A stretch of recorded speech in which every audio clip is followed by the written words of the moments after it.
In today's video, I'll show you how to factory reset an iPhone, whether you know the password or not. If you're having issues with your iPhone or just want to start fresh, this step-by-step guide will help you out. Let's get started. Method 1. Factory reset your iPhone using Settings. Go to Settings, tap General.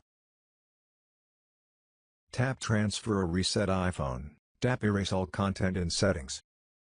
Tap Continue to confirm.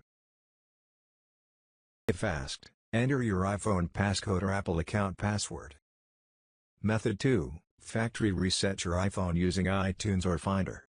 Connect your iPhone to your computer with a USB or USB-C cable. On your Mac, click the Finder icon to open a Finder window, or open the iTunes on your Windows device. Click the iPhone icon on the interface, click Restore iPhone, then click Restore to confirm. Noted that if you're signed into Find My, you need to sign out before you can click Restore. Method 3. Factory reset your iPhone using MagFone iPhone Unlocker. If you forget your screen password, you may want to reset iPhone without password. In this situation, we highly recommend you use MagFone iPhone Unlocker, which can factory reset any iPhone, iPad, iPod screen locks without any passcode. All you need to do is click the buttons and then all of iPhone settings will be erased, including iPhone screen password. Now let me show you how to do it. Firstly, connect your iPhone to your computer with a cable and launch MagFone iPhone Unlocker. After your device is detected on the computer, select the Unlock iOS screen option on the interface of MagFone software and click on the Start button.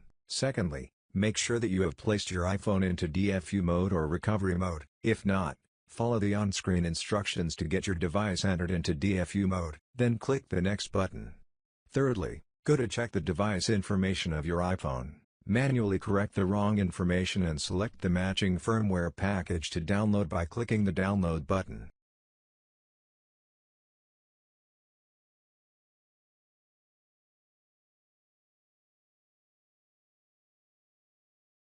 After successfully verifying the firmware package, click on the Unlock button to remove the screen lock and reset your device to factory settings. Wait for a while, and don't plug your iPhone until the process finishes.